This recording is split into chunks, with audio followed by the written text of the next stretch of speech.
guys? We're back, and it's for another week. This week, it's for UFC Fight Night Rosenstruck versus Sakai. And man, I mean, you miss 1 week, and you kind of start missing doing these videos, talking to you guys. So I'm glad to be back, and it's a nice card. 14 fights. They gave us a couple extra fights to eat on, for being gone for an extra week. So that's good, and the card is pretty good overall. I do like some of the matchups, some of the betting lines as well. But I'm actually really excited to announce this before we get the video started. Do want to give a big shout out to a sponsor of mine, new sponsor. It's Fanatics Fantasy MMA app. It's I'm gonna actually have them in the description here, but it's a pretty cool website and app, man, where they basically you go on, you can create a group. So I have created a group. That's what's gonna be in the description. And you select your picks. You put the method of victory for every fight on the card. And, you go up against the world, and you also go up against the groups that you're in. So you could potentially win for the night, win for the year, and I'm going to do a thing where, this is once again going to be sponsored by the Fanatics Fantasy MMA app. So big shout out to them. Make sure to check out their website and get involved, like I said, because what I'm actually going to do is from here on out until the end of the year, I'm going to have this group that I created with the MMA Prediction Guru group where, I'm going to be putting in the description, things like that. I'm going to put my picks in there every week.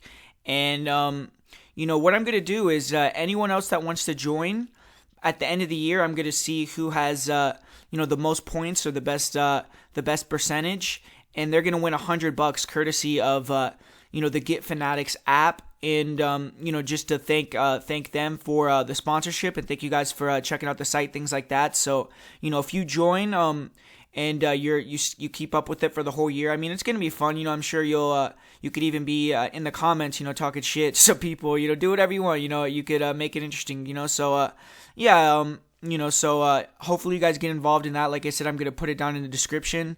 And from here on out to the end of the year, so basically it's right in the middle of the year. We're at the 6-month mark. So for the last 6 months, whoever does the best at picking these fights in the group is gonna win $100 courtesy of Get Fanatics and the Fanatics Fantasy MMA app. So big shout out to them, and really appreciate them for coming on board. But we're gonna be talking about them and talking about that competition on the videos as well. And big shout out to them. I really do think their website is pretty cool. It's a good idea, and definitely should check it out and put in all your picks for all the cards. But like always, guys, just make sure to hit that like button, comment, subscribe, and let's try to get the comments up. I want to try to get more comments, and I want to try to get to 300 likes. That would be awesome, man. If we could hit 300 likes, that's gonna be the goal for this video. Let's see if we can hit that. And so we're gonna get right into it here. The first fight of the night, Claudio Puelles taking on Jordan Leavitt. Fun fight, man. I mean, we got Jordan Leavitt, who burst onto the scene. He had arguably one of the best debuts in UFC history. I mean, it obviously wasn't in a big marquee spot or anything like that, but I don't know how much better you can get than a 22-second slam knockout, taking 0 punches, no damage, getting in, getting out, and man, you couldn't have done it. You couldn't have scripted it much better than that, for sure. And Jordan's going to be taking on a guy in Claudio Puelles who has quietly won 2 fights in a row in the UFC. He's going to be looking to make it 3 in a row, and he just hasn't been very active, and he hasn't really been fighting high-level opponents, but he's only 25 years old. He's been a guy that's been in and around the UFC for a while. He was 20 years old when he made his debut in the UFC. He competed on Ultimate Fighter, I believe, as a teenager. And now at 25 years old, it's a little bit of a tricky spot in terms of knowing how Puelles is going to come out here. Being so young, he could come out and have a lot better skill set than the last time we saw him. And he is training over there at Sanford MMA. So, I do expect some improvements from Claudio Puelles. Puelles is a pretty big guy for the division as well, so I do think he's going to have a slight size advantage in this fight. And he's a southpaw. He is going to probably have the striking advantage. He has decent hands. His movement is pretty good. He likes to throw a jab out there, good one too. And he has a decent left hook straight right combo. He'll throw some body kicks, some head kicks. He does have a head kick knockout on his record, but I don't think he likes getting hit too much. He in his fight against Felipe Silva, he got dropped and rocked a few times. He also got finished with body shots against Martin Bravo. So I feel like, he can fold if he gets hit with some big shots. He isn't really the toughest guy in terms of taking damage on the feet, in my opinion. But, he does have 2 knockouts. He's been finished by strikes in one of his losses. and he's going to need to grapple here. I mean, he isn't a bad wrestler, and he has good timing on singles and doubles. He has good ground and pound, and I feel like in this fight, a lot of people would potentially say that, he should try to keep the range, keep it on the feet, and obviously, I mean, if he could do that, then that could maybe be the best game plan, but I don't necessarily think he has the striking acumen to do that. He's a grappler in his own right, so what I mean by he has to grapple here is he can't be afraid to wrestle with Jordan Levitt, and he has to be able to, because Jordan's one of these guys that he doesn't really care about position, sacrifice position, be on bottom. And Puelles in his last fight, he was facing a guy in Marcus Mariano who's virtually had nothing on the ground, but he showed good control, and I feel like that's what he needs to try to do here. Just try to maybe like Turk the legs, or just get into a very dominant, heavy half guard position, or just stay very heavy on top, control, try to minimize the scrambles that Jordan does, and just win with your top position, because I don't necessarily see Claudio Puelles being able to do much in terms of his submission game of Jordan. I think Jordan is just significantly better on the ground with his jiu-jitsu, even though Claudio has a higher level, jiu-jitsu belt in terms of gi jiu-jitsu. I think no-gi, Jordan's one of the best no-gi guys in that division, in my opinion. As far as striking goes with Jordan, I mean, it's obviously a means to an end. He's not a guy that wants to keep it on the feet. He's always looking to bring it to the ground. But he does seem like he has some pretty fast hands. His jab is pretty nice. He also will throw good front kicks up the middle, has some real weird feints that he likes to do. And, the other thing about him that's good is he doesn't really necessarily need his striking to set up his takedowns, because he's not a traditional grappler. He doesn't mind being on his back. And if, he shoots from halfway across the cage, ends up on bottom, that's where he wants to be. He's able to find his way back up to top position, or scramble, or, just make it funky. And, he has deceptive strength. His wrestling, I believe, is a little bit underrated because it's a little bit tricky as well. Everything he does is tricky, man. I mean, you see a lot of guys, they like to work the underhook game in the clinch. And, Jordan likes to work more overhooks and look for, judo-type takedowns, throws, and trips, and things like that. And, he can level change and get in on nice singles. He showed that against Flores, and he also showed his strength in his double leg against Matt Wyman, where he got in on the double leg, he walked him across the cage, slammed him, knocked him out, and he posted his forearm on Wyman's neck before he slammed him. I think that led to the KO. But like I said, I mean, he could do it all from any position, and he has like a lot of different takedowns he can go to. He could use traditional shots, clinch trips. He even goes for judo throws, which head and arm throws, things like that, which I don't necessarily think he should do at this higher level. But he does have good submissions from that scarfold position. He'll attack, some nice arm bars from there. And when he gets on top, he's a submission over position type of grappler. Very good transitions, really good passing ability. He likes to take the back. And against Luke Flores, he showed really good top control, some nice elbows from full guard. Eventually, he was able to get the back mount, move into back into half guard, get that arm triangle. And, when fighters shoot in on him, he will attack front chokes. He has really good balance as well. But his front chokes, like his anacondas, his Peruvian neckties, darces, guillotines, are very dangerous. He uses his post really well to reverse position. He has great balance. He's really good at scrambling, and then he will sprawl and get that reverse crucifix or take the back. And when he gets the back control, he likes to attack arm locks, triangles, pretty good rear naked choke. And on bottom, he just has awesome flexibility, leg dexterity. He has a great butterfly guard, really good leg lock game. He'll use more leg entanglements to sweep, but he does have a heel hook victory on his record. He has good arm bars, triangles, good omoplata sweep. And if you take him down, I mean, good luck controlling him and letting off any meaningful offense. He has great grappling cardio. Fighters definitely get tired from him being able to force so many scrambles. And the name of the game for Jordan Levitt, man, is just to keep it funky. If he can do that, he's going to be successful in the UFC. And in terms of this fight, it's kind of going to go down to what I said earlier. I don't necessarily think Claudio Puelles, unless, on this layoff has progressed significantly with his footwork, with his distance control, I don't think he's going to be able to make it a striking fight. So I think these guys are going to grapple. And Puelles maybe early on will be able to keep on top, something like that. But I think overall Jordan is going to prove to be the trickier grappler. He's going to be able to hit sweeps, put Puelles in some funky positions, and just be able to just do his thing and maybe catch a submission or get the decision victory. But I think Jordan is just going to be able to put that grappling matrix on him, put him in the vortex, and just kind of discombobulate him a little bit, get him tired, scramble around on the ground, and either hit that submission or get a decision victory. So, going to go with Jordan Leavitt. This next matchup, man, I've been going back and forth on this one. This is a tough fight in my opinion. Sean Woodson taking on Youssef Zalal. We got Sean Woodson, who he needs a bounce back here, man. I mean, he lost as a huge minus 500 favorite in his last fight. And not only did he lose, he was finished by submission. And it's been about a year since then, so he's taken some time off. Hopefully he's had time to kind of fill those holes and come back a better fighter. But he had some issues on the scales. Not issues, but he's had times where he said that he struggled to make the weight. His last fight was at 150. So we kind of have to monitor, how he's going to do during the week and with the weight cut. But Sean Woodson, he's an excellent striker. Obviously, everyone knows that. He has a really good boxing background. He has a crazy, height and reach advantage over most guys in the division, even though in this fight, it's only going to be about a 4-inch reach advantage. But, he keeps guys at the end of his punches. He's really good at just kind of picking and pulling and, just keeping the volume high. But he doesn't really throw very hard. He just touches you with pull counters. His left hand is accurate. He has long punches. He'll throw some nice uppercuts, hooks on the inside. You'll go to the body. And he does a good job, staying long. He doesn't smother his work. And you also throw some pretty good leg kicks as well. And even some nice knees up the middle.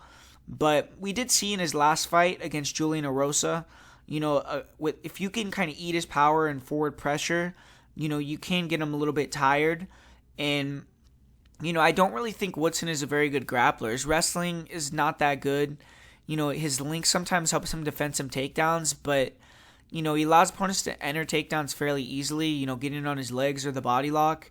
And he doesn't do a good job looking for underhooks. He doesn't really widen his base. He also allows guys to I don't know, it doesn't seem like he is very strong. Even though he has a big frame for the division, I don't think he's necessarily the most physical guy. He gives his back to stand up a lot, and he was submitted with that Darce pinch in the scramble, against Julian Erosa. But, for Youssef Zalal, he was once talked about as one of the better prospects in the UFC. He got 3 wins in a row, but now he's lost 2 fights in a row, and, it was against Ilia Topuria and Seung-Woo Choi, so it's nothing to be ashamed about.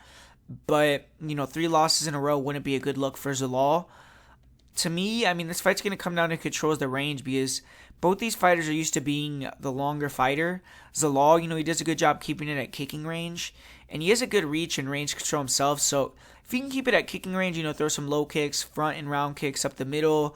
When Woodson tries to get into boxing range, try to clinch up, grab, or level change. And he needs to kind of try to effectively pressure behind and feint so Woodson, can't start walking him down and get his confidence going. Zalal, to me, he has the better footwork, and Woodson can be a little bit flat-footed. So, if he could start going in and out and actually have success with the grappling, then I think, his striking could open up a little bit. He is going to have the grappling advantage. He's going to want to attack the single or even try to circle around, take the back, and he has good timing on a single. He feints his way into his takedowns pretty well. And, I do see him as a superior grappler here over Woodson.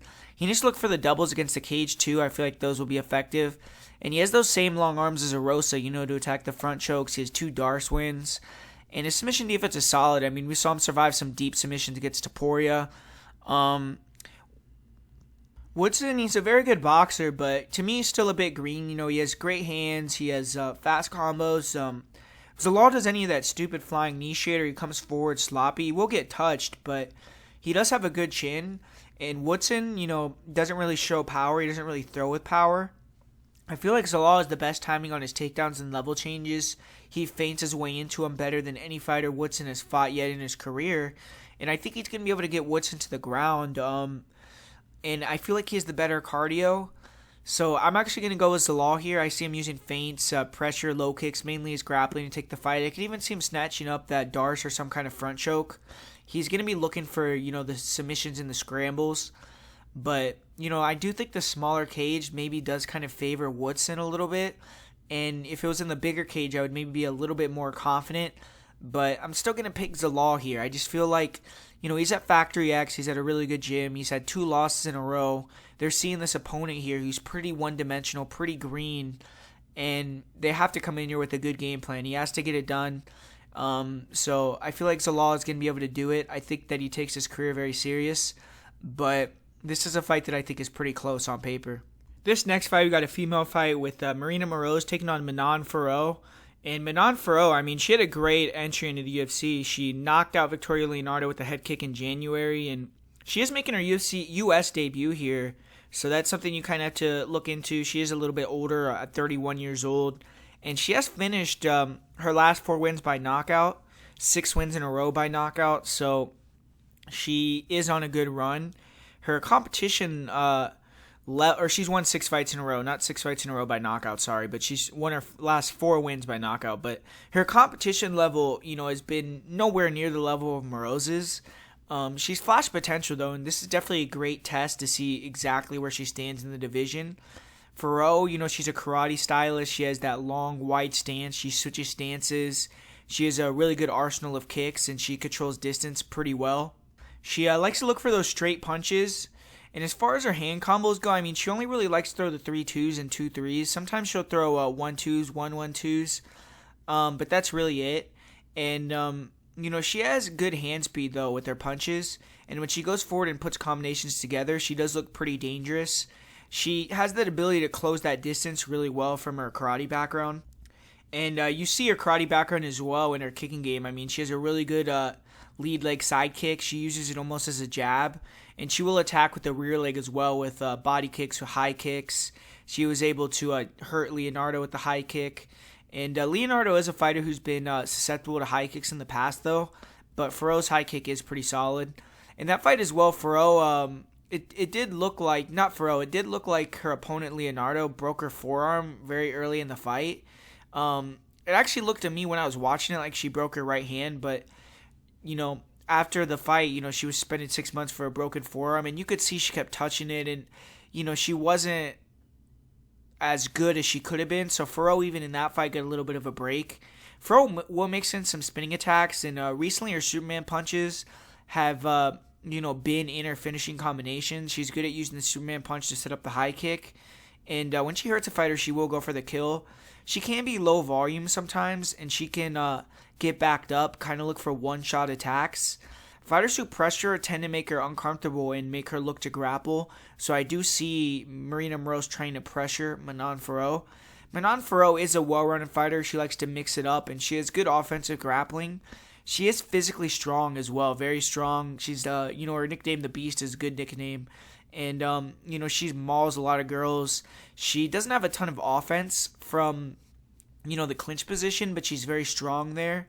And even when she gets on top, she has good top pressure, decent ground and pound. She will let some big hammer fists go.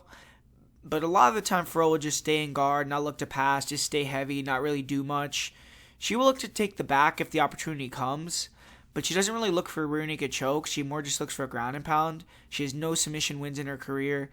In this fight, I don't really know how comfortable Manon is going to be going to the ground with Moroz, because Moroz is very dangerous from her guard. She has 5 armbar victories. And Manon Fiorot did struggle with the judo takedowns of Leah McCourt.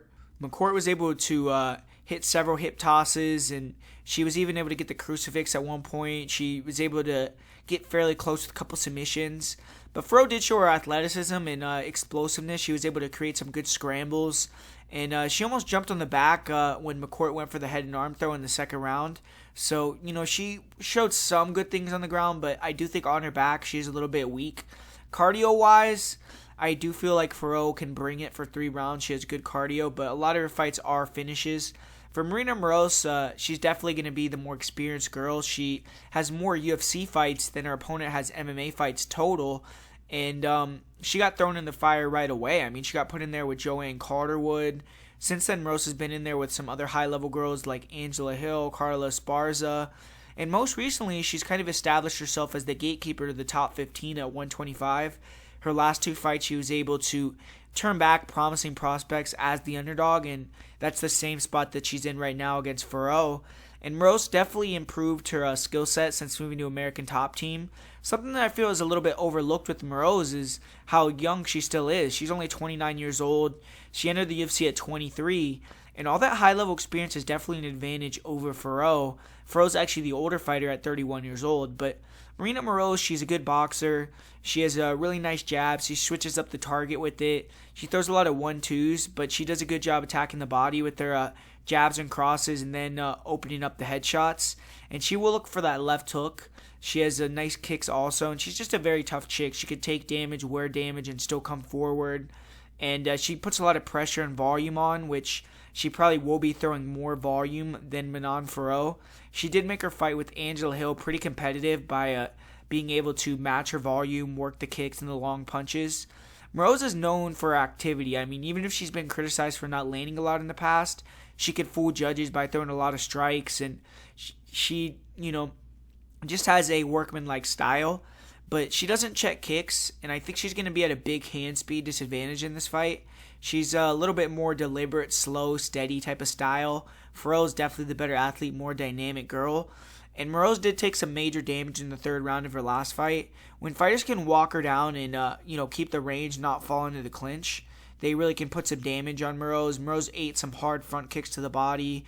She got punished with some big knees in the clinch, and the leg kicks seemed to add up on Moroz as well. But Moroz did throw a ton of volume. Even in the third round, she outvolumed Silva pretty significantly, even though she took a lot of damage. And she's never been finished in her career, so that's something that you do have to give credit to Marina for. But Marina Moroz, since she's moved to ATT and 125 pounds, she started grappling much more. She has put on some size. You could tell she's gained some muscle mass. And she does a good job setting her level changes up with the body shots. She's also good at driving fighters to the cage and working from there. And she's very strong when she gets the double underhooks position. That's where she hits most of her takedowns. And, when she she'll also look to catch kicks as well and hit takedowns off of that. She also did hit a nice hip throw against Buena Silva, which is what Ferro struggled with in her fight with Leah McCourt. But I don't think Moroz is the greatest wrestler. She has been effective with it in her last two fights. But, against Ferro, I think it's going to be a little bit harder. On top, she isn't really super dangerous. I mean, she doesn't have to keep the position. She's active with her ground and pound, but she's not trying to finish you. She does have great cardio. And if you put her on her back, her guard is one of her most dangerous positions, where she has 5 armbar submissions, and she's going to need to, use all the tricks of the trade she's acquired over the years to get this victory. To beat a girl like Manon Ferro, I mean, you have to either be the superior grappler or, in my opinion, pressure super hard. And Ferro, she doesn't like being inside pocket exchanging. She's good at keeping the range and using straight punches. But if you can get on the inside, she does hold her hands low. She tends to want to clinch up instead of exchange. She is a little bit hittable. And I do think Marina Moroz has a boxing advantage in the pocket. Ferro usually, has the height and reach advantage, but in this matchup, she's going to be at a slight disadvantage in both of those categories. And there's a lot of things that I just see with Ferro in this matchup that make me a little bit nervous in terms of being super confident. She's making her USA debut. She obviously, like you said, is going to be at that slight reach disadvantage, which she isn't used to. She has a very padded record. She doesn't have the same type of experience that a girl like Marina Moroz has. And she does hold her lead hand low, and that's going to leave her available for that educated jab of Moroz.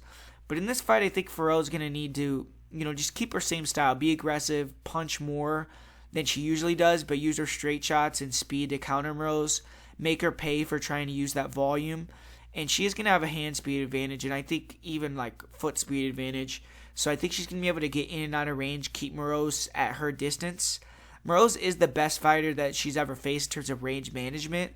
But I still feel like Ferro is going to be able to do a good job of that. And I think the low kicks and the body attacks are going to be there for Ferro. This fight to me is going to be won or lost on whether Ferro can win the clinch, put damage on Moroz, and make her not want to be there. If Moroz can work her clinch game control against the cage, I think she could win the fight. But if Ferro wins the clinch battle, I think she's going to win the fight. And I don't really think Moroz is going to take her down. I think Ferro is going to be a little bit more physical And at the end of the day, I mean, I'm going to go with Faro here. I think she's going to win a decision, but this isn't one of these fights that I'm as confident in as I hear other people this week. So I do feel like Marina Moroz has a path to victory, but I'm going to go with Faro here. And up next on this fight, this is going to be one of my more confident picks. I'm not going to spend a lot of time on this one. We got Mason Jones here. He's going to be taking on Alan Patrick. And Mason Jones is a prospect that, he was a double champ over there in Cage Warriors. A lot of people, have high hopes for him, but he did come over to the UFC, lost to Mike Davis. And I'm not necessarily one of these people that think Mason Jones is going to be a top 15 guy. He's going to be in the title picture. I don't really have super high hopes for Mason Jones, but when they're matching him up with a guy like Alan Patrick, who, is 37 years old, who's looked horrendous in his last couple fights, it's really hard to pick against Mason Jones. I mean, you got a guy in Alan Patrick who his style is so much based off athleticism that, as he ages, it's just only going to go further and further away from what he used to be because, he relies on explosiveness, that capoeira movement, the spinning attacks, and, being able to close that gap for his double leg. And in this fight, I mean, I do think he might hit a double leg or two, but he doesn't have good top control. And on the feet, I think his chin is severely compromised. I think that, he has really virtually no boxing. All he has is those wild kicks. So, if you can avoid that, then you're going to be able to easily outstrike him as well. And another thing that's happened with Alan in his last couple of fights is that he's been exposed in terms of you could take this guy down and he doesn't really have anything off his back. You can beat him up. Bobby Green beat him up. Scott Holtzman mounted him and finished him. And Mason Jones, even though I don't think he's necessarily the most technical guy, he's super tough. He has a judo black belt, jiu-jitsu black belt, I believe. And he comes forward and he, will take a shot to give a shot, but he has big power. He has good durability, good volume. And his boxing is pretty decent. I mean, he definitely has the better striking over him or Patrick. And, he has the grappling credentials as well. So I feel like he could potentially see, Patrick's last couple fights, take it to the ground and exploit it that way. So, I mean, ultimately, I just feel like Alan Patrick is washed up. I don't think he should be in the UFC anymore. I think he might be able to hit a takedown or two, but like I said, I don't think he's going to do anything with it. I think Mason Jones is going to be able to get up pressure, and I actually eventually think Mason Jones is going to be able to get on top and probably finish the fight with some ground and pound or something like that. So for me, the pick is going to be Mason Jones in this one. In this next one, we got a pretty interesting fight here with Muslim Salikhov taking on Francisco Trinaldo. And Muslim Salikhov, he's racked up 4 wins in a row, and he has to be getting close to the welterweight rankings. He hasn't beaten any big names, but he did get a win over Eliseo Zaleski dos Santos in his last fight, who is a marginally big name. And he's getting a guy in this fight, Francisco Trinaldo, who has over 20 UFC fights. Trinaldo's a guy that's been around, man. He's beaten guys like Paul Felder, Bobby Green, Jim Miller, Evan Dunham. A win over Trinaldo, even if he's making his debut in this weight class, means something for sure. And for Salikhov, he's a karate, wushu sanda type of guy. He's named the king of spin for a reason. I mean, he has good footwork, distance control. He's always cutting angles, switching stances, staying a moving target. And he has great fakes, feints, and counter-punching, kicking ability. He likes to probe with round kicks to all parts of the body. And then he likes to close the distance with a really nice left hook. He throws it as a lead and a counter. And he has a really devastating straight right hand as well. Good accurate overhand right. He has some of the best spinning attacks in the UFC. I mean, his spinning back kicks to the body, to the head are brutal. He could throw them with from either stance, either leg seamlessly. And he'll even mix in some really nice spinning back fists as well. He also, is always looking to time the counter or time the spins for counters. And he's very fast, explosive. He's powerful. Out of his 17 wins in MMA, 14 are knockouts, and he also has almost 100 knockouts total if you look at all his combat sports experience. He is more of a counter striker, like I said. So his last fight, for instance, was very low volume, and it was a split decision. Zaleski was able to stun Salikhov with a couple crosses, and it made the fight very close. But Salikhov is usually a guy that he can make opponents hesitant and fight at his pace because he's always looking for counters. He has really fast reactions, and he has good tight defense usually, so he's able to kind of just win a numbers game that way. And he also has strong wrestling skills. I mean, he doesn't look to wrestle offensively, He has a couple takedowns in the UFC, but he has pretty good timing on his level changes, and he can wrestle, but I just don't think he's too comfortable on the ground, even on top. Defensively, his wrestling is very good. I mean, he controls the distance. He makes it hard to get a clean entry on him. He does a good job digging underhooks, framing away, good sprawl. And he's competed in Wushu Sanda, so he's had to defend against takedown attempts. In his fight with Alex Garcia, I mean, he showed pretty solid technique with his takedown defense. He was even able to scrim him back up to his feet when he was taken down in the first round. But Garcia is just a tank, man. He's a great wrestler. He was able to chain wrestle his way to top position. When he did get on top, Salikov, did not look very good on the ground. I don't think his jiu-jitsu is very good.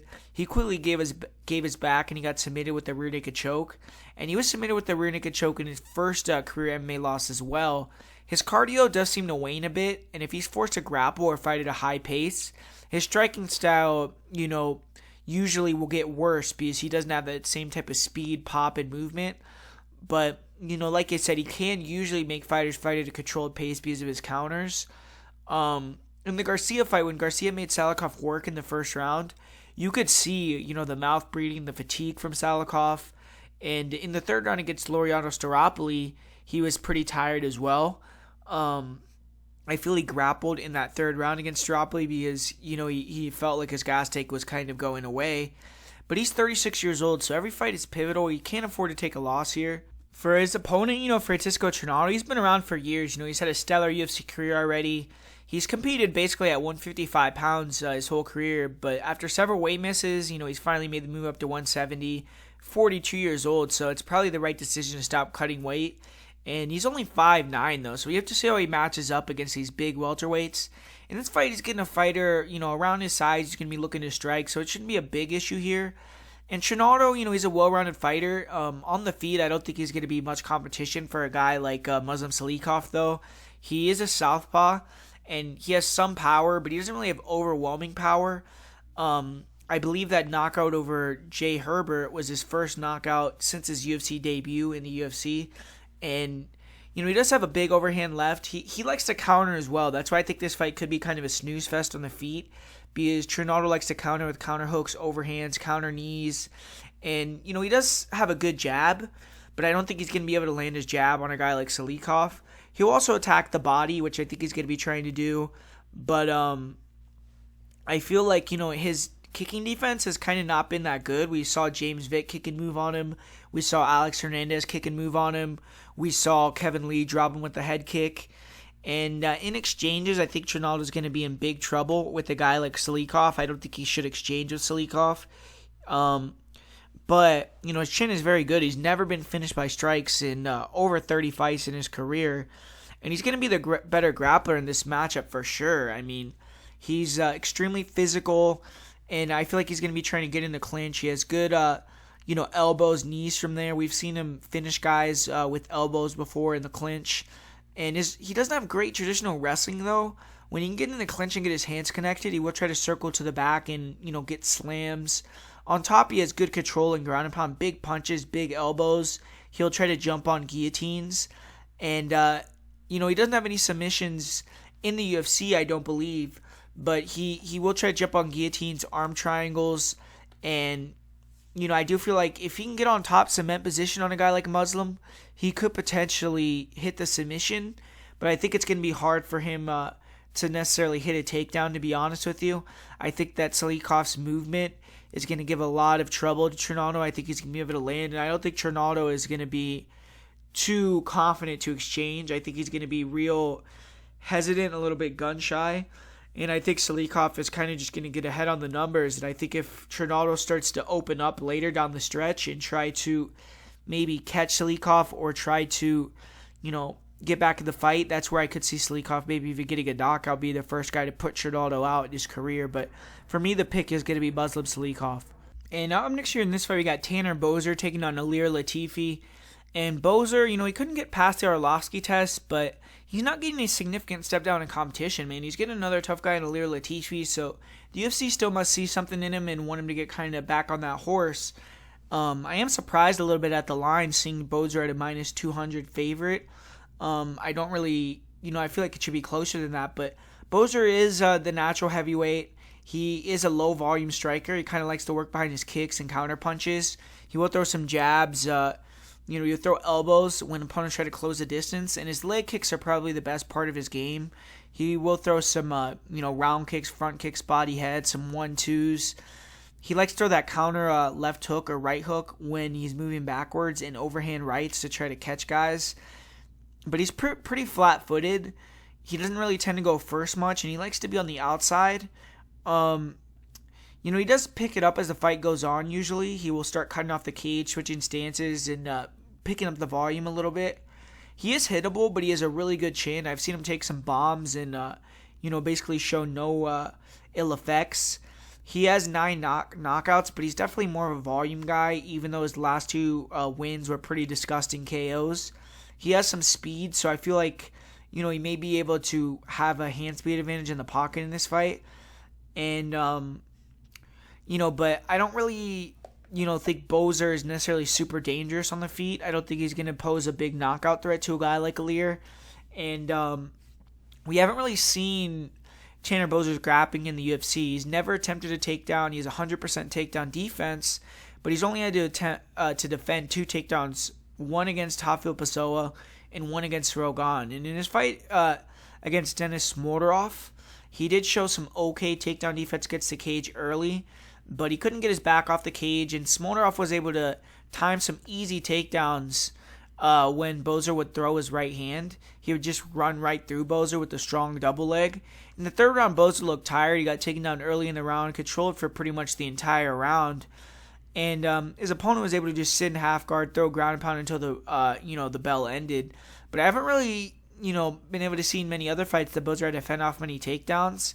His cardio is usually an asset, especially at heavyweight, but he fights at a slow pace, and it did look like when he was forced to grapple in the fight that I saw, he slowed down.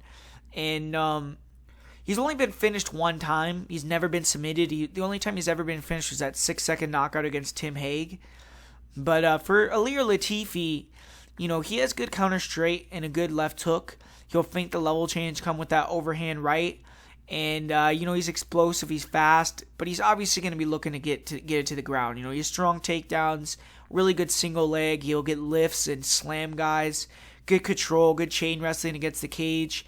He was able to take down Derek Lewis fairly easily. He's been able to take down a lot of other guys. And when he gets on top, he has pretty good but not great top control. Against Boser, though, I do think he could probably keep him down in half guard. And I do feel like Latifi is going to have the strength advantage and a big edge in the grappling in terms of just technique-wise. With this fight, I think if Tanner Boser is tentative against Arlovsky, he's definitely going to be tentative against Latifi, because Latifi, to me, he has the threat of the takedown, the speed and power advantage, and explosiveness advantage. I think it's going to be low pace, but, Latifi could find that left hand on the feet, and I think he's going to have the foot speed advantage. I do think Latifi is going to be able to get takedowns, though. I just don't see anything to indicate Boser could stuff them. I think that Latifi is going to have the strength advantage. I think he's going to be able to get in on that single leg, get the takedown, and I feel like he's going to be able to control Boser from half guard. I think that's kind of going to be what most of the fight is, grinding him against the cage, controlling it from half guard, and getting the victory that way. I don't see Boser being able to really keep him off of him. I think he's more flat-footed. I don't think he's necessarily the best mover. Even though he has some fast hand speed, I don't think he's going to be able to necessarily hurt Ilir or really pose enough of a threat for Ilir to respect his striking and stay on the outside. So I just think Ilir's going to get his game off and get the grappling going and get the win here. With this next fight, we got Montana De La Rosa taking on the Queen of Violence, Ariane Lipski. And I got to go with Montana De La Rosa in this one. This is another one of these fights that, I don't really necessarily have a lot to say. I feel like Montana should definitely get the win. When you see Ariane Lipski, she is a good striker. On the feet, she has power, and if you exchange in the pocket with her, she will throw, some nice 1-2s and uppercuts. She has, punching power, and she can hurt you. That's her thing. But Montana, she's not a girl that fights in the pocket. She likes to stay on the outside, use her kicks, use her jab or long reach movement, then time the takedowns. And Lipski, I don't think she has the footwork to keep a girl that's going to try to wrestle her at bay. I think Montana's going to be able to get into the clinch or get the takedown with the double fairly easily. And I think there's going to be a levels of difference when it hits the ground. I mean, we saw Ariane Lipski in her last fight against a non-grappler in Antonina Shevchenko look really bad on the ground, man. I mean, no hip movement. She was allowing Shevchenko to transition to wherever she wanted, posture up, land big shots, and eventually she got finished on the ground. And even if you watch her fights with Joanne Calderwood, she was controlled on the mat in that fight against a non-striker or non-grappler. In her fight with Molly McCann, she was taken down, dominated by a non-grappler. Even in her fight with Isabella De Padua, she was taken down a couple times. And, Montana, I mean, for anything, she's a tough girl. I don't think she's going to just wilt to some early pressure and power from Lipski. I think she's going to be able to eventually get on top. And when she gets on top, she's aggressive. She has a brown belt in jiu-jitsu. She has a former college wrestling background. And I think she's going to be able to do whatever she wants on the ground and probably get the submission. So I think that, De La Rosa inside the distance is a decent bet. And I feel like De La Rosa is going to be able to get the win here. This is a good fight in my opinion, this next fight with Makwan Amirkhani taking on Kamela Kirk. Makwan Amirkhani, his position in the division is a little bit in limbo in my opinion. I mean, he was once a promising prospect, but he's come up short 3 times now against top 15 competition. He's been able to run through some lower level guys, but none of his wins in the UFC have been very impressive in terms of the competition level. And to me, he needs to win these kind of matchups to avoid being cut. He's fighting a guy on short notice, a debuting guy. And this is a must-win, in my opinion, for Makwan Amirkhani. In terms of his striking, I mean, his striking is not very good. He's gotten better with his boxing, but he's a southpaw. He likes to start fights with flying knees, and he's gotten an 8-second flying knee knockout in the UFC. But fighters kind of know that he's looking for that now. I don't think he's going to get that against anyone. He likes to work the jab and the right hook mainly. Most of his attacks come from that lead hand. He sometimes will follow the right hook with the straight left, but not very often. I mean, he has a tendency to really just only use that right hook, and he ducks his head at times. That's how he got dropped at the uppercut against Jason Knight. He also would just drop his hands and stay in range after throwing his punches, and, Edson Barbosa was able to capitalize on that by just catching him with the straight when he was trying to lean back. And, Amirkhani, he doesn't check leg kicks either. I feel like Makwan, even though he's only been finished by strikes 1 time, his chin is a little bit weak. I don't think he likes to get hit very much. So, as a striker, I feel like Makwan is not very good, but he's an elite wrestler, man. He has a great background in amateur wrestling, and he has excellent level changes, chain wrestling, very good trip takedowns. He's better at getting takedowns when he can go forward. He has decent reactive takedowns, but if fighters, don't give him that double leg, don't overextend or kind of be dumb, he doesn't really set his takedowns up too well off the back foot. When he gets on top, though, he isn't really overly dangerous. He will stay inside opponents' guards, work some ground and pound, but he doesn't really, pass guard too much, and he struggled to create any meaningful offense against the active guard player in Jason Knight. But in the scrambles is where he shines. His favorite submission is the Anaconda, and he's really good at catching these submissions and scrambles. He has 2 Anaconda chokes in the UFC, a couple outside the UFC as well. And he is kind of known to fade in his fights, though. All but one of his finishes have come in the first round. He's only 4-4 in fights that have gone in the third round. But, he's going to be getting a guy that's coming in here on short notice, so maybe he's going to have the better cardio in this one against Kamela Kirk, who Kirk has had a long regional scene career. 15 fights before making it to the UFC. And he's a fun fighter to watch. He usually finishes his fights. He's competed against solid fighters, and he's had mixed results, but he's won his last 2 in a row. He fought May 14th, got the victory over a Dana White Contender Series veteran in Daniel Swain. He also competed on the Contender Series himself, where he was doing pretty well. He won the first round, but he ultimately succumbed to the pressure and the grittiness of Billy Quarantillo, and I'm sure he's pumped up, ready to go for this fight. I did hear in a couple of interviews that he said he was looking to fight on June 12th. So, that's only a week later in the UFC. He was hoping for that short notice call, so I think he's going to be in good shape. And he's a plus athlete with a good frame for the division. He has a 75-inch reach, which, usually Makwan is the longer guy. In this fight, he's going to have a 3-inch reach disadvantage. And he stands tall, he has a wide stance, and he tries to keep it long. He's a switch stance fighter. In this fight, I think he's going to be southpaw a lot so he can match the stance of Makwan, work the leg kicks. And he has good movement and feints. He has pretty good speed. He doesn't throw a lot of volume, but he has a good jab. He looks for the lead, the counter too. He has good 3-2s, 1-2s, 1-1-2s. He'll rip the body, and his right hook to the body is nice. In his fight with Guillermo Santos. He was able to land some big hooks to the body when Santos gets the cage, crumbled him. And Kirk does a good job of blasting knees to the body when fighters gets the cage. He also likes to attack that left hook to the body, then bring that rear knee up to try to catch you with it to the head. He will let go some nice leg kicks as well and front kicks up the middle. He rocked Daniel Swain with a big front kick to the face near the end of the first round. And he keeps the range pretty well. I feel like he's a superior striker by far in this fight. He's shown, though, that if you could pressure him, he can be a little bit hittable in boxing range. Billy Q was able to wear him down with body shots and, eventually finished him. And being low volume has cost him in some close fights. Sometimes he can lack that, oomph, that sense of urgency a little bit and kind of lose some close decisions. But he's also a black belt in jiu-jitsu. He's a decent wrestler. He likes to keep the range and strike, but if fighters pressure, he will level change, hit the takedown. And he has good timing on his doubles. He was able to take down Kevin Crew and Billy Q fairly easily early on. And he has a good top game. He's aggressive with his ground and pound. He's a good back taker. Against Billy Q, he showed really good transitions on the ground. He showed strong top control from side control, from mount, from the back. He has good control when he takes the back. He's really good with the hooks. And in his last fight, he showed good submission defense against a aggressive submission guy in Daniel Swain.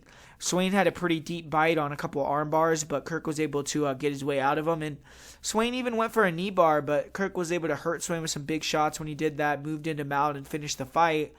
And or not finish the fight. Swain just didn't come out for the third round. But Kirk was taken down by Kevin Kroom, but he was able to quickly lock in a triangle, finish the fight. His triangle is pretty dangerous, and I've seen him, work leg attacks off bottom as well to create scrambles. Billy Q was able to turn in on Kirk when Kirk took his back, and then, Kirk was able to kind of get back up to his feet pretty quickly.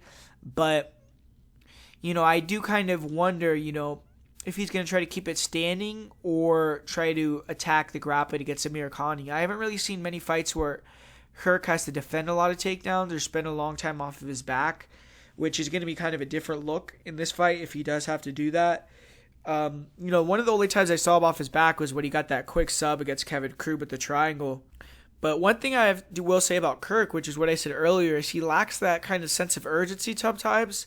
And he's never won a decision or a fight that's gone in the third round. And, I don't think it is a little bit to do with cardio, but I think it's more just that urgency, man, because he's lost 3 of his 4 fights were split decisions that he could have won, if he just kind of did a little bit more. But he does have 11 wins in the first round, or 9 out of his 11 wins in the first round. So he is usually trying to get the fight done early. And to me, Kirk needs to try to keep it on the feet, stay long, go forward, work the low kicks, and try to just stuff the takedowns, get Makwan tired, feint to try to draw out that right hook and counter off of that, and try to take advantage of Makwan pulling back with straight punches. I think that right hook to the body that Kirk throws will be able to wear down Amir Khani a little bit. And Makwan needs to try to use his jab, grapple, and you just try to look for that reactive double. I think you should look to try to catch kicks and get takedowns that way. And I think sometimes Kirk, like in his last fight, he was a little lax on the ground. He allowed Daniel Swain to get in some good submission positions. And he has to be turned on against Amir Khani. You can't let him, get into his anaconda position or anything like that. And I haven't really seen Kirk have to deal with a high-level wrestler either. So it's hard to really say if he could stuff the takedown. To me, Makwan, if he's in Kirk's guard, though, probably going to have to fend off submissions. And I don't know if he's going to be able to do much. Both guys are not good, though, when the fights go to the scorecards. So, one guy's 4-4, the other guy's 0-4, or 0-3. But also it shows he doesn't, or 0-3, but with 3 split decisions. So it's like he could have won those 3 fights. But on short notice, this is a bit worrying. This is another fight where I look at the line, though. I think it's kind of off. I think Kirk could go out there and dominate Makwan, knock him out, but I'm just going to reluctantly pick Makwan because there's a lot of unknowns with Kirk. It's his UFC debut. It gets a veteran, and Makwan has had the full camp. Value-wise, I do think Kirk has some value, but I'm going to go with Makwan Amir Khani to get the decision win here. Man, this next fight, this is a tough one right here. This is not a very good fight in my opinion, but Tom Breeze taking on Antonio Arroyo. And, Tom Breeze, he seemed to have plateaued. He was once a highly touted prospect, but he's lost 3 of his last 5 fights, and, he started fairly well against Omari Akhmedov, but, ended up folding under pressure. He got submitted in the second round, and Now he's fighting a guy that's 0-2 in the UFC, so it's definitely a must-win spot. And similar to Arroyo, Tom Breeze is a first-round finisher who slows down. He definitely doesn't slow down as much as Arroyo, but, 8 of his 11 finishes are in round 1. He's only been in the third round 3 times. He's 2-1 there. He's 1-1 in decisions. And Breeze is a southpaw boxer. He's long, he's rangy. He likes to really look for counter 2s, 3-2s. He has a good left hook, and he will attack, or a right hook, he will attack a body in the head with it. And he has a nice, kicks to the body. He hasn't really fought many fighters that are kick heavy, though, and he does stand heavy on that lead leg. Arroyo's going to need to try to capitalize on that. KB Bular was even landing some nice calf kicks early on Tom Breeze. Obviously, Breeze is going to be looking for that counter straight left when he's throwing the leg kicks, and Breeze will attack with hard left kicks himself, but the boxing is really his bread and butter. He has big power in both hands. His jab is what's ended him his most recent fights, and it's probably his most dangerous weapon. He has 6 knockouts, and I will say, though, his last 2 wins, he won them in less than a minute, so they weren't real fights. Like, he didn't have to really persevere or have to kind of be in there for any, amount of time. It was like very in and out, easy win. And I think Breeze in this fight should mix it up if he's smart, but he has 0 takedowns in the UFC. He's a black belt, and if he gets on top, I think he could probably keep the position and fatigue Arroyo. But you haven't really seen him do that in the UFC. And when he gets taken down, he is dangerous with leg locks and arm bars, but I think he kind of treats it too much like a jiu-jitsu match, man. Like, he's, trying to grab the wrist, and he doesn't really defend his face very well. He lets guys posture up, get big ground and pound. Sometimes he'll go for leg locks or kind of like these, just jiu-jitsu type of submissions that work in competition. But if you do it in a fight, you're going to get your head bashed in. And, that's kind of what happened a couple times to Tom Breeze recently. But, his opponent, Antonio Arroyo, he's not only started 0-2, but he's had 5 canceled fights as well, so UFC can't be too happy with him, and he's not had easy competition. He's had to face Duran Win, Andre Muniz, now he's getting Tom Breeze, and his record is definitely a bit padded. Outside of his 2 wins on the Contender Series, he's only beaten one other fighter with a winning record, and one of the 2 fighters he beat on the Contender Series was Steven Regman, who's a welterweight. And Arroyo, he's a dangerous striker. He's huge for the division. He's fought at light heavyweight before. And early on, you have to watch out for the explosiveness and power of this guy. He has 7 of his 8 finishes in the first round, and he's very explosive. He has good movement, distance control. He has a hands-down wide stance and looks to pressure behind feints, get his kicks off early. He has a power left kick. He'll throw heavy round kicks to all parts of the body. He has a good body kick, good head kick. He will go up the middle with his left kick, and he even throw some jumping kicks, some spinning kicks. He doesn't use his hands too much. He mainly just uses punches to counter when fighters are trying to close the distance. He will try to time counter 2s. And one of the issues with the Arroyo style, he doesn't really set up his kicks with his punches, really. He relies more on his speed to land them, and when he slows down, his striking becomes less effective. His volume will slow down. He isn't nearly as quick in and out. And he isn't as good if you force him off the back foot. His defense and boxing range is not very good. He isn't comfortable in the pocket. And Andre Muniz, who isn't a great striker, was able to land several clean crosses on him. Duran Win was able to kind of outbox him in boxing range. And these guys have the threat of the takedown, though, which isn't really present with Tom Breeze. Arroyo is durable. He's never been finished by strikes. And, he's not a very good grappler, though. He is an offensive wrestler. I doubt he's going to try for many takedowns in this fight. Against Diego Henrique, he did land a couple of foot sweeps, and he controlled on top, but didn't look very dangerous. He did show, he could control on top against Andre Muniz. He was able to stay inside his guard, but he just didn't do any offense from there. Against Steven Regman, he did hurt him with a head kick and then submitted him with an arm triangle. But, his other submission wins have came against 2 0-0 guys and a 1-1 opponent. So he's not really in danger there. And, his takedown defense is not very good. He's defended 32% of the takedowns against him in the UFC. Gerard Wood was able to take him down 12 times. And he didn't even look good off his back against Herdib Alekbek. Herdib is a light heavyweight who is very physical. But he was able to submit Arroyo pretty easily in the first round. And none of that really appeared to be correct against Gerard Wood, where he just got taken down, dominated for 3 rounds. He was able to survive some deep submission attempts against Muniz. In this fight, I've been saying it, Tom Breeze has 0 takedowns in 8 fights, so I don't know if he's going to have to deal with that. Arroyo has shown horrendous cardio. He's huge for middleweight, and, his last fight was at 195, so, even the extra 10 pounds probably isn't going to help Arroyo's gas tank cutting that. Stylistically, I mean, Tom Breeze has a good matchup. I mean, 2 of his 3 losses came against grapplers. And in this fight, I don't think Arroyo is going to look to grapple at all. And I think he's only going to be looking, for a striking fight. Breeze did lose a striking battle to Sean Strickland. Obviously, Sean Strickland is a totally different type of striker compared to Arroyo. But, yeah, I mean, I know I said the smart thing to do for Breeze to look for takedowns, but I think it's going to be a kickboxing fight, and Arroyo's kicks to me are going to be an issue for Breeze, especially early. I think he's going to be much faster. Breeze is a bit lumbering, Breeze is going to need to time a big jab or cross early to get his respect and make Arroyo stop kicking. If he does it, I think Arroyo is likely to get ahead, hurt the legs of Breeze, or attack the body with some nice kicks. If he could land enough early on to the legs of the body, then he maybe will even be able to land in the head later on in the fight, get the finish. Breeze isn't a fighter that normally pressures. He doesn't really force himself into rage, so Arroyo will get that distance he likes most likely. When Breeze does come forward with combos, he can close the gap quickly, and Arroyo needs to be aware of that. He can't pull back with his chin high, but both these fighters have never been finished by strikes on the feet. Breeze was TKO'd with ground and pound against Brendan Allen. But when I'm looking at this fight, man, I mean, I just feel like it's way closer than the implied odds for sure. I mean, Breeze has only beaten Dan Kelly and KB Boulard in the last 5 years.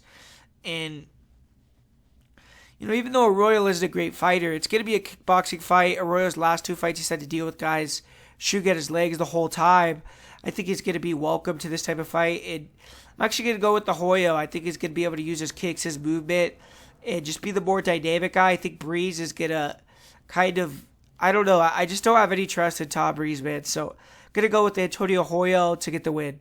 And up next, we got another fun fight with Dusko Todorovic taking on Gregory Rodriguez. And Dusko, he had his perfect record snapped in his last fight. He had a banger with Puna Soriano, but he ended up on the wrong end of it. He got knocked out, and he's expecting to face another Hawaiian in Maki Pitolo here, but Pitolo had to withdraw, and now he's getting an interesting matchup in, the newly crowned LFA champion, Gregory Rodriguez, at middleweight.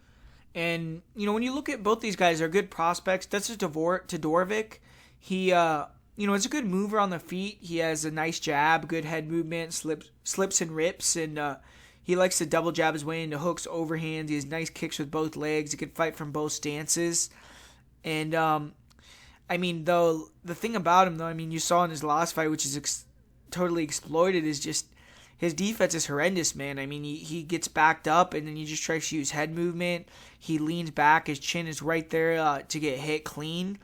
And, against Gregory Rodriguez, he needs to really have his, his defense a lot sharper, because if he gets clipped, Rodriguez has shown that he has that knockout power. He could take you out.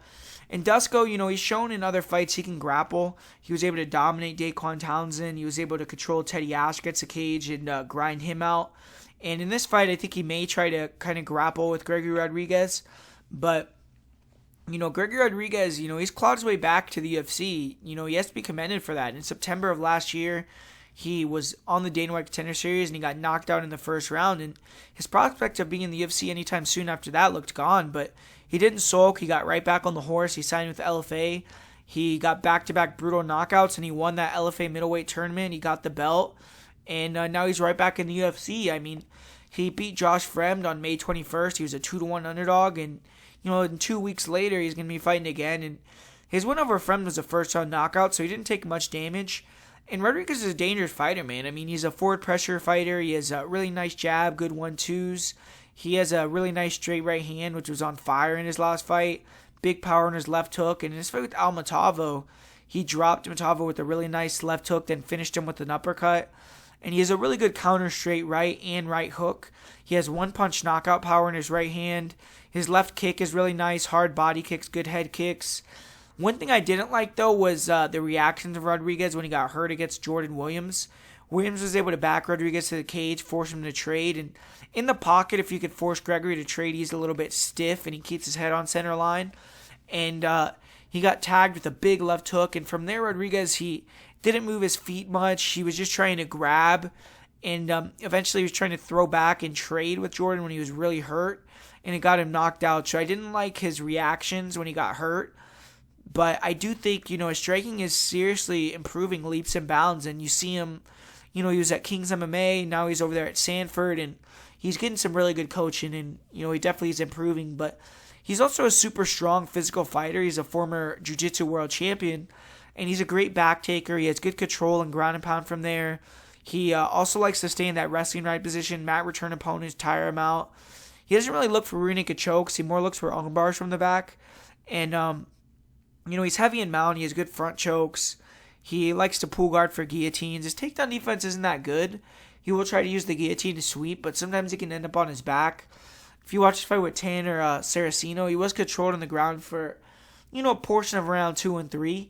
But he does have a decent sweep game off his back. He will attack submissions.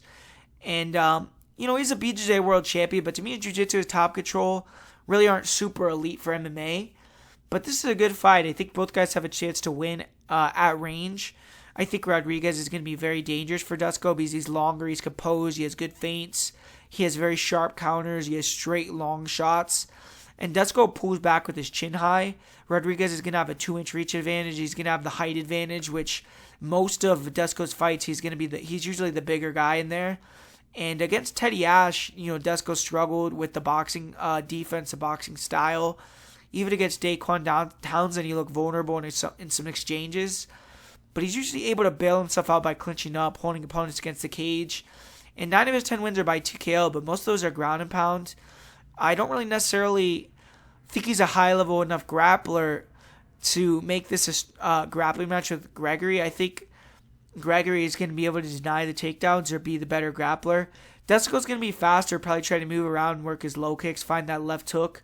Rodriguez's chin has been checked before, so if he can land that left hook or, touch Rodriguez with something big, then he could maybe take him out. But I just feel like that Rodriguez is going to be able to control the range better, use his straight shots, his kicks, his counters.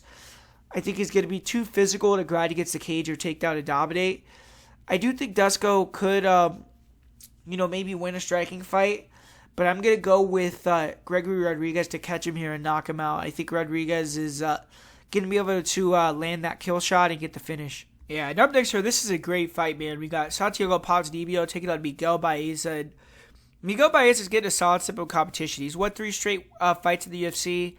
And Santiago Ponzinibbio may not have had a good return to the UFC, but he's a massive step up from Matt Brown, from Takashi Sato, from Hector Aldana. But Baeza looked good against Sato, and if you could put away Santiago in exciting fashion, then you're going to be in line for only high-level matchups coming up. So this is a big fight, the biggest fight of his career for Baeza.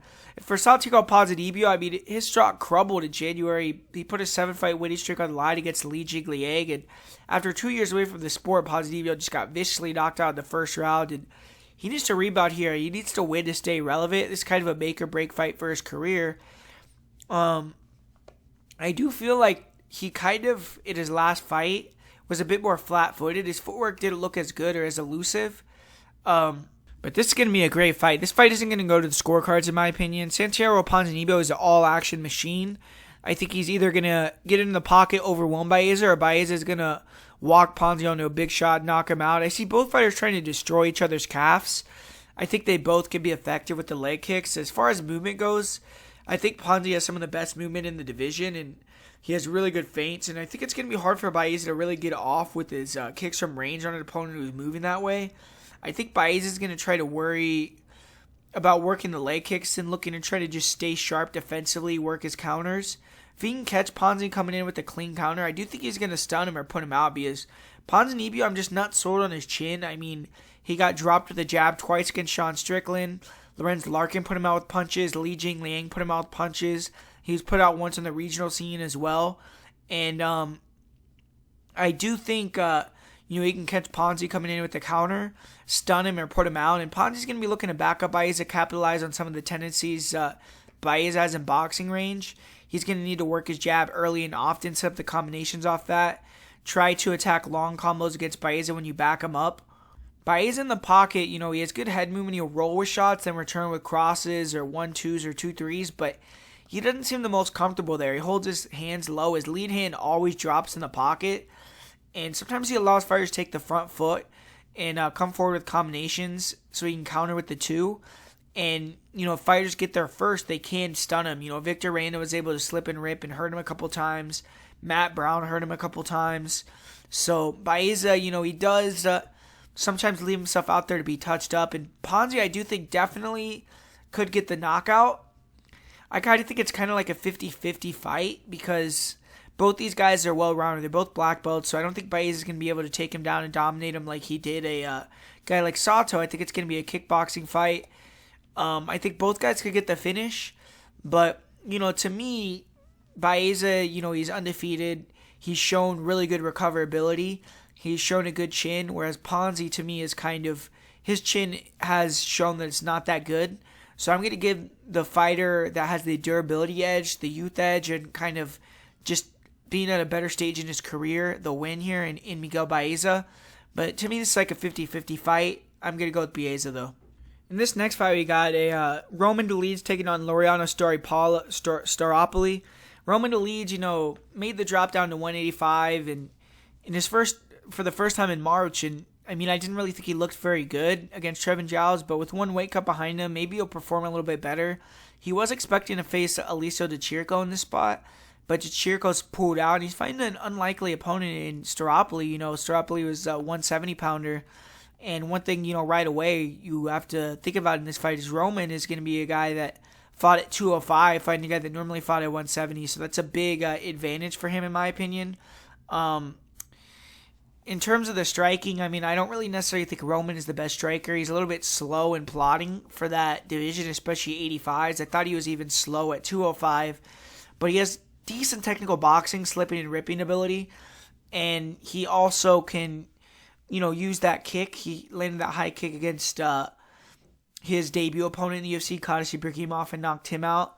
But I feel like he's hittable. He's a little bit plotty, and he's going to try to grapple in this fight, hit the takedowns. He's going to be the much bigger guy. He's going to be physically stronger. And, Laureano Staropoli has shown that he doesn't really have good takedown defense. He, isn't an offensive grappler. He only has one takedown in the UFC. And he's been taken down by strikers like Tim Means, Muslim Salikov, Thiago Alves. Against Thiago Alves and Muslim, he was able to pop up right away. But Tim Means was able to almost control him for 6 minutes on the ground. And, with Roman, I just don't think that's gonna fly. I think if Roman's controlling him on the ground, he's going to be able to maybe even submit him.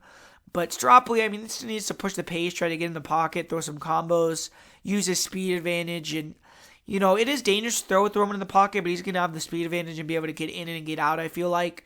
His cardio is definitely going to be better as well, so if he can get taken down but get back up to his feet or just make Roman really work in the first couple of rounds, then maybe in that third round, Pepe can kind of start to put it on Roman. On the feet, he is going to have the advantage, but I just feel like, he doesn't have the takedown defense, and I think Roman, coming off the first loss of his career, you see him in these other fights doing these antics and having a really, really, bad fight IQ, a lot of trust in his leg locks, things like that, and I feel like after suffering that first loss, maybe he's going to come in here a little bit smarter, fight a little bit more, composed, and a little bit, just to a better game plan, and I think he's going to have to get the win here. He needs to bounce back, and I'm going to go with Roman Dolidze to get the win. In this next fight, we got Marcin Tybura taking on Walt Harris, and pretty fun fight for the heavyweight division. Both these fights are heavyweight fights to end the card here. And, Marcin Tybura, just like the UFC champion Jan Blachowicz, has experienced a career renaissance since moving to the WCA fight team in Poland. He went 4-0 in 2020. He won as the underdog in 2 fights. So, definitely had a fun year that year. He did very well. And, his opponent, Walt Harris, on the other end, had complete opposite. Didn't look good in 2020, even though he was facing solid competition. Didn't look in the best shape. Didn't perform to his capabilities. And I just don't think he's looked the same since that tragedy. But hopefully he could put it behind him and, fight to a better capability in this fight. But he's going to be in there with a pretty tough guy in Marcin Tybura. Tybura, he's light on his feet. He uses a lot of straight punches, straight front kicks to the body. He switches stances. And, he has a good jab, good right hand, and he likes to leap into that straight left. He throws a nice uppercut left hook combo, and his head movement isn't bad, but he does tend to have his hands low. and he can't get hit clean when he does that. He does square up as well, and when guys pressure him, he does back straight up. And against the cage, I feel like his defense is not very good. You saw, like, in his fight with Greg Hardy, when he had the speed disadvantage, he really struggled pretty significantly. In this fight, I mean, I think he's going to need to use his kicks, lateral movement, try to use the leg kicks and the head kicks. We've seen Walt Harris not check low kicks and struggle with high kicks. And I would mainly look to hit blast doubles as well. And he has been knocked out 3 times in his career, Tybura, so his chin is a little bit questionable. But he's a really good grappler, really good body locks, good doubles. His single leg is good. And, he will look to control against the cage. We've seen him do that in recent fights. He's a black belt, so when he gets on top, he has a good submission game. He has good ground and pound, good passing ability, good control. He's one of the few guys that was able to actually control Derek Lewis on the ground for extended periods of time. So you definitely, when Tybura gets on top, he's one of the best guys in the division there. But, Walt Harris, his opponent, he's a very good athlete. He's a southpaw. He's a great frame for the division. And early on, he comes out really fast. He tries to get the finish. He'll try to backfire to the cage and use his power, his hand speed to overwhelm opponents, take them out. He doesn't really throw a lot of variation in his strikes. He mainly just looks for the straight left hand and his right hook. He will throw a lot of 3-2s, 2-3s, and he does a good job attacking the body to open up the head. He will throw some long 1-2s and or, the right uppercut, left straight combo in close range. He will mix in some kicks, but to me, he isn't the best kicker. He'll throw some low kicks. He'll throw some round kicks, front kicks to the body. He's even thrown a couple high kicks in there. He has some dangerous knees as well. He'll mix in some Muay Thai clinch knees in his combinations against the cage.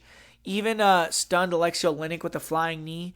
His last 2 finishes have actually included knee strikes. And if Harris can't get the finish in the first couple minutes, he settles into a more counter-striking role for the rest of the fight. He's very low volume, and he's been in 3 decisions out of his 15 UFC fights.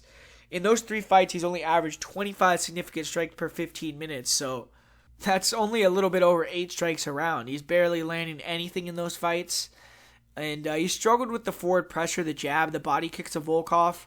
Volkov had Harris really scared of the teep, so he's feigning it and then landing combinations off the top off of that feint. And, just had him totally decombobulated. And eventually finished him with the front teep to the body. Walt Harris is also not a very good grappler. I mean, in recent years, he was able to blitz guys like Alexei Oleinik, Sergey Spivak, who are grapplers, take them out quickly. But he didn't get to show any improvements in terms of his takedown defense or game off his back. He is an athlete for the division. He has good movement, so it's hard to get it on his legs or the body lock, especially early on. His length helps him get, keep fighters at bay also. If you can get it on his legs or the body lock, though, he has very bad takedown defense. He has no sprawl. He doesn't pummel. He has bad balance. And if Tybura gets a good entry on Harris, he's going to finish the takedown. Walt Harris has shown, though, also, if you put him on his back, he has nothing off his back.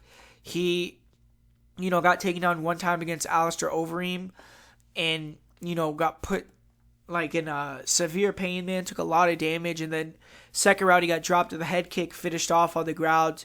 He got taken down pretty quickly against Fabricio Verdum, submitted it a minute and 5 seconds. Even back in the day, so Palele got the takedown, finished the fight on the mat as well. And Walt Harris has only gotten 1 takedown in 15 UFC fights. I don't think he's going to shoot a takedown in this one. He has no submissions. He's only 2-6 in fights that have gone past round 1. And he visibly fatigues as the fight goes on. I mean, 11 of his 13 wins have came in the first round. And, man, I feel like I'm kind of shitting on Walt Harris here. I'm talking a lot of negativity about him, but I'm actually going to pick him to get the win in this fight because I feel like he has his back against the wall, man. He has 2 losses in a row.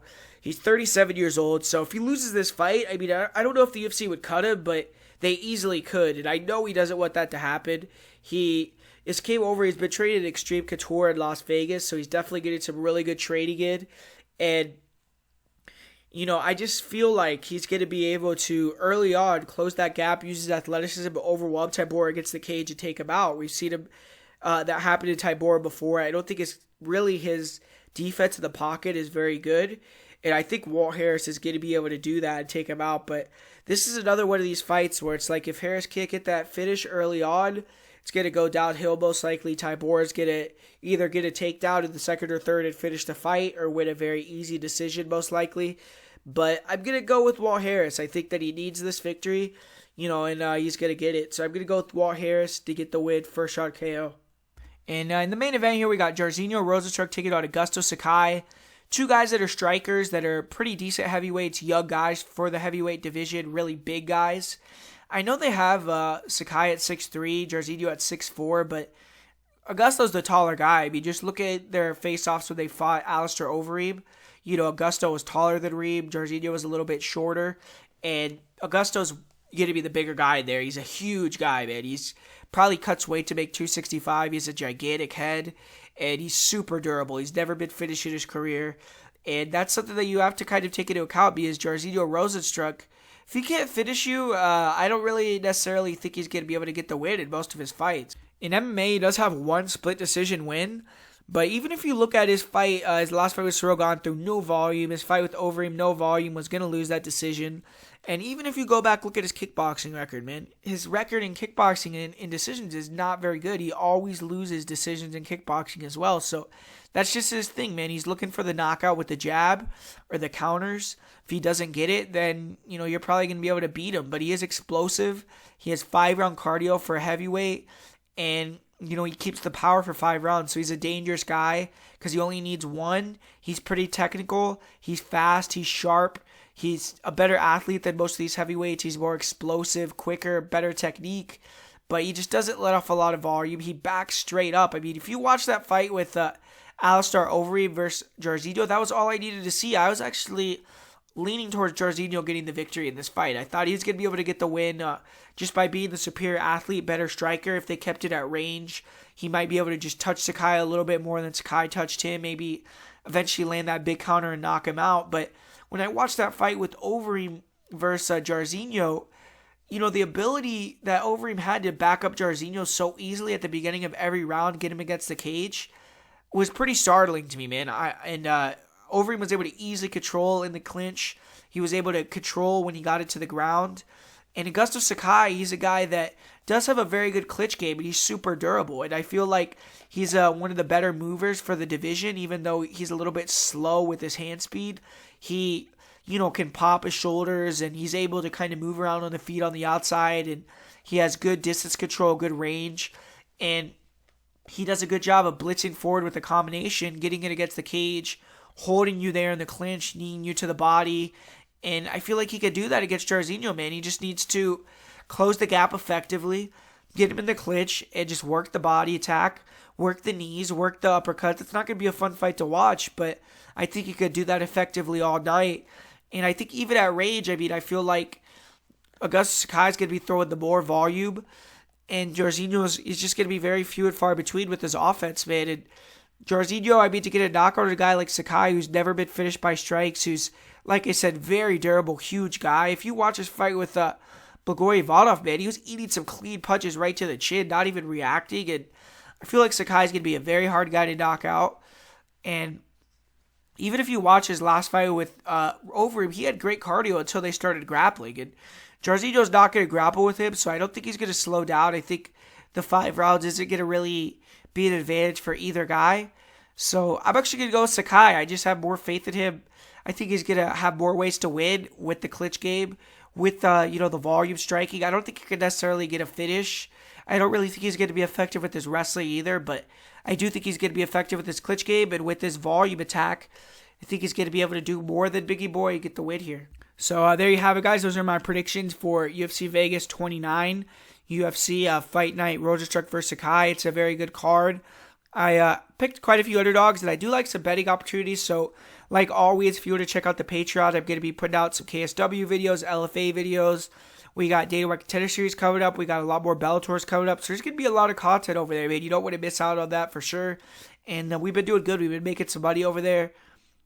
And talking about making some money, I'm about to give you guys another chance to make some money here through another really nice sponsor from the channel. I really appreciate them. I'm actually been in contact with this particular person for quite a while now, and I really do like his website and what he does. He's very analytics driven, and I maybe will give you guys some more technical analysis. Maybe sometimes I'll throw in some numbers, things like that. But his is much more numbers driven, analytics driven. It's very mathematical, and it's super helpful for me, for a lot of people, and they do all sports as well. So it's going to be they're going to sponsor this parlay of the week, and they're going to be sponsoring one parlay of the week a month for the podcast, as well as just sponsoring all the shows. But what I'm going to do, in terms of what they're going to do specifically one time a month with the parlay of the week, is what you guys want to do for this week. I'm not gonna do the competition. I'm gonna do it for next week for UFC 263, because it is a pay-per-view. But what I want you guys to do is, if you want to be in the competition for next week, which is what it's going to be, is like the video and put a comment down below saying you want to be part of the Parlay of the Week challenge for the next week's card. And it's going to be sponsored by EquitySportsAnalytics.com, where what I'm going to do is, you're going to put down the parlay next week and or this week, whenever you want to do it. I'm going to, get everyone that's interested this week. And, if you put your parlay down or any bet for the UFC, the next card, and whoever wins the most money, the most return on their investment, is going to receive a $10 donation or $10 reward for winning this competition from Equity Sports Analytics. So really want to appreciate them for sponsoring this parlay of the week. And, they're awesome, man. I mean, they don't just do MMA either. This is their website right here. They do all sports. So you could kind of get an idea, of what you can look for here. I mean, you can get, a lot of different information. And, they have a great dividend promotion as well on their homepage, where they will pay you if they lose over a 2-week period as well. So it's basically a risk-free investment early on. They're also very transparent with their results, so you could look at that as well. And, friends don't let friends gamble without math, man. So this is a great website. They do an excellent job, and they're certified, and they've been proven to be long-term winners. So I really appreciate them jumping on board as well, and, supporting the channel, giving you guys a chance to win some money by sponsoring the Parlay of the Week. So make sure to check out their website. Check out the Get Fanatics app as well. Like I said, that's going to be in the description. I really, appreciate all these guys jumping on, helping out, a small time YouTube channel, hoping, we could move up and, just keep creating, more and more opportunities for you guys to make money, for me to, expand the brand and everything. It's all awesome. So, this is really cool. I really appreciate these guys. And, yeah, man. So hopefully you guys are interested in this. Hopefully, it brings something to the channel. And like I said, if you want to be involved, just make sure to do exactly what I said earlier on with the instructions, and you'll be available to get that there. But for this parlay of the week for this week, I'm going to do Muslim Salikov and Montana De La Rosa as the parlay of the week. For my most confident pick this week, it's going to be Mason Jones. And for the underdog of the week, I'm going to do Ilir Latifi, but I have several underdogs that I gave you guys. So hope you guys enjoyed this video, and I'll talk to you guys later.